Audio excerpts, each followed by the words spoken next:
Bonjour tout le monde, c'est toujours un vrai plaisir de vous retrouver dans le pourquoi du comment avec une expression qui correspond parfaitement au temps de Pâques que nous vivons, boire le calice jusqu'à la lie. Et je vais me faire un plaisir de le décortiquer pour vous.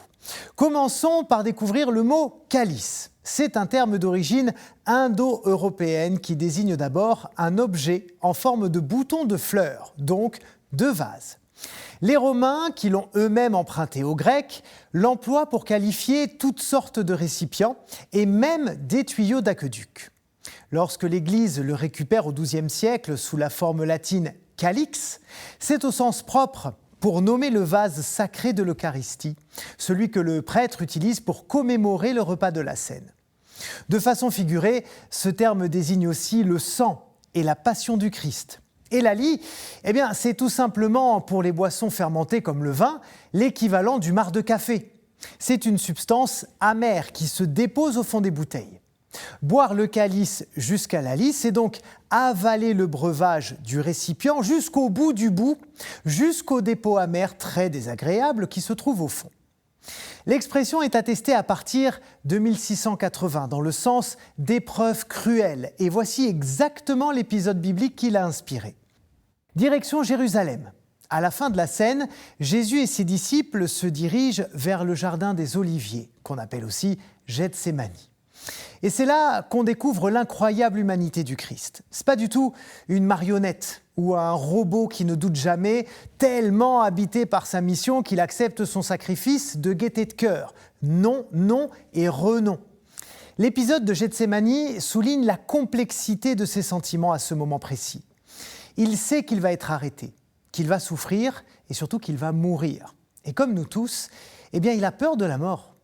Tout Dieu qu'il est, il est envahi par l'angoisse et la tristesse. Du coup, à l'écart de ses disciples, il se met à prier très profondément. Et c'est au cours de ce cœur à cœur avec Dieu, de cette lutte intérieure, qu'il prononce ces paroles.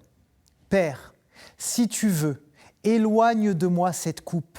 Cependant, que ce ne soit pas ma volonté qui se fasse, mais la tienne. » C'est alors qu'un ange descend du ciel avec un calice à la main. Pour les chrétiens, cette coupe, ce calice dont il parle, va petit à petit se confondre avec la coupe des bénédictions que Jésus a soulevée quelques heures plus tôt, au moment où il fêtait la Pâque avec ses disciples et donc instituait l'Eucharistie. Mais bien avant cet épisode, par exemple dans les psaumes ou dans les livres d'Isaïe et de Jérémie, ce même objet est déjà cité. Et il symbolise alors la colère divine, le châtiment contre l'ennemi ou contre l'impie. Dans notre cas, évidemment, Jésus n'est coupable de rien et d'ailleurs il n'est pas puni. C'est ce que confirme Dieu. Dieu n'est pas celui qui châtie, mais bien celui qui sauve. Mais le Christ associe pourtant cette coupe à son sort tragique et à toutes les souffrances qu'il accepte d'endurer.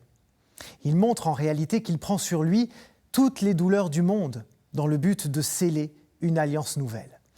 Parce que, faut pas croire, Jésus n'est pas du tout suicidaire. D'ailleurs, il demande à Dieu de lui épargner la mort, si c'est possible, si ça n'empêche pas le monde d'être sauvé. Mais pour que le monde soit sauvé, il faut que celui qui emporte le péché aille jusqu'au bout de l'épreuve pour montrer que Dieu nous accompagne de façon inconditionnelle, quels que soient les événements. Du coup, Jésus se donne tout entier et boit symboliquement le calice des souffrances jusqu'au bout, jusqu'à la lie. Et dans nos vies quotidiennes, nous aussi, en fait, on aimerait bien éviter les épreuves, éviter la douleur, mais parfois vivre une situation difficile jusqu'au bout nous permet de grandir et de faire grandir les gens autour de nous. Voilà pour ces pensées de vieux sages. Et vous voyez, c'est finalement beaucoup plus joyeux et positif qu'on pouvait le penser. En tout cas, c'est la fin de cette émission. Merci infiniment de l'avoir suivi. On continue de partager sur les réseaux sociaux, de faire des petits commentaires. Merci infiniment pour votre fidélité. Ciao.